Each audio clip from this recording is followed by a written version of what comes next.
अरे प्रथम असं करू नकोस. अरे काहीतरी खाऊन जा. बघ हा पण गेला. हे सगळं तुझ्यामुळे. हा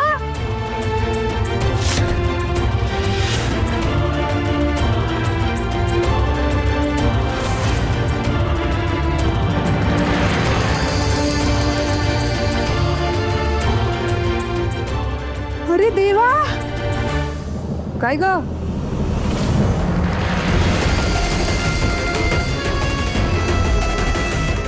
पोह्यात केस सापडला.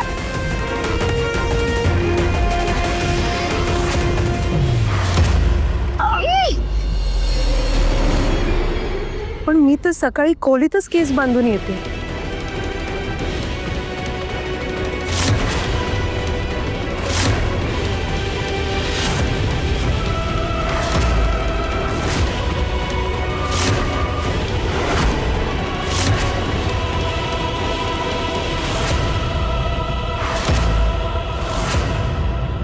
काय करताय? नाही, माझी इच्छाच मेली आहे आता हे खायची. नाही, तुम्ही उठू नका. भाजीसाठी बटाटे उकडलेत आणि कणिक पण मळून ठेवले. मी पटकन पराठी टाकून देते. तुम्ही थांबा, जाऊ नका. एकाच मिनिटात आले. पिऊ ये जरा. ए अनु. हा आई.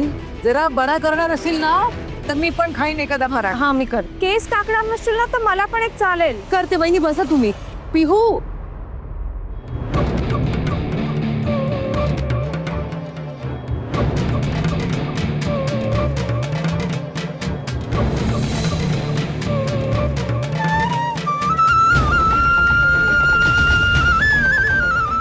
आई, तू बाबांशी बोलणार होतीस ना? आत्ता बोलू? ते आधीच चिडलेत. आई प्लीज, आज काय ते फायनल सांगायचंय ग. आधी त्यांना शांतपणे नाश्ता करू दे, मग बोलते.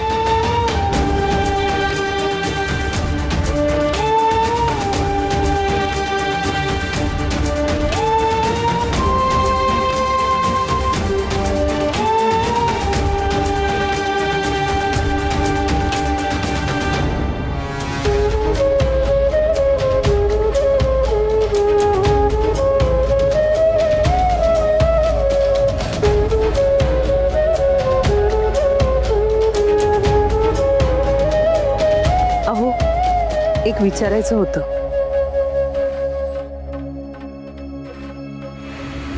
आपल्या पिहूला टेबल टेनिसच्या स्पर्धेसाठी दिल्लीला जायचं, कॉलेज तर्फे. काय ते छोटे छोटे स्कर्ट घालून दिल्लीला जायचंय आणि त्यासाठी तू परवानगी मागतेस? अवी, अजिबात हो म्हणू नकोस हा तू मला. आजी, ते कपडे फक्त खेळताना घालतात. मी इथून घालून जाणार नाहीये. तरी पण तू जायचं नाहीस. हिची हिची पूज असणार तुला. अगं आमच्या इज्जतीची काय परवा आहे की नाही तुला? आजी, शिकून खेळ खेळून काय इज्जत जाणार आहे? आज मुली मुलांपेक्षा प्रत्येक फील्डमध्ये बेटर आहेत. मुली विमानं चालवतात, देश चालवतात, स्पेसमध्ये जात आहेत. शिक्षणामुळे मुली तोंडाळ होतात, आगाऊ होतात, बापाचं नाक कापतात. खरं तर रवी, पिऊचं कॉलेज बंद करून तिला स्वयंपाक शिकवला पाहिजे. वेळ आल्यावर तेही करेनच, पण मला फक्त तेवढंच नाही करायचंय. बाबा प्लीज, आमच्या कॉलेजमधल्या बाकीच्या मुली आहेत सोबत, कोच पण आहेत. एकदा नाही म्हटलं समजत नाही तुला?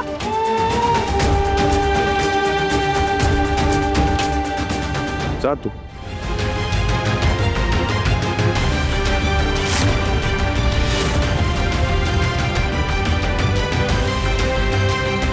अरे जाऊ दे ना तिला. हवी, अरे काय बोलतोस तू? हे पिऊला एवढ्या लांब दिल्लीला पाठवलं तू? उद्या काही लेस मोर झालं मग? तसं जर काही झालं तर त्याची शिक्षा पिहूच्या आईला मिळणार.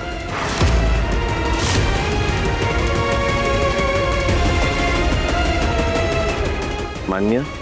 पण बाबा, ठरवा, विचार करून सांगा.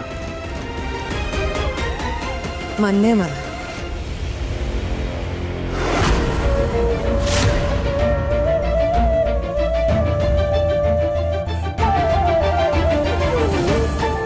मला तुमची अट मान्य आहे, कारण माझी खात्री आहे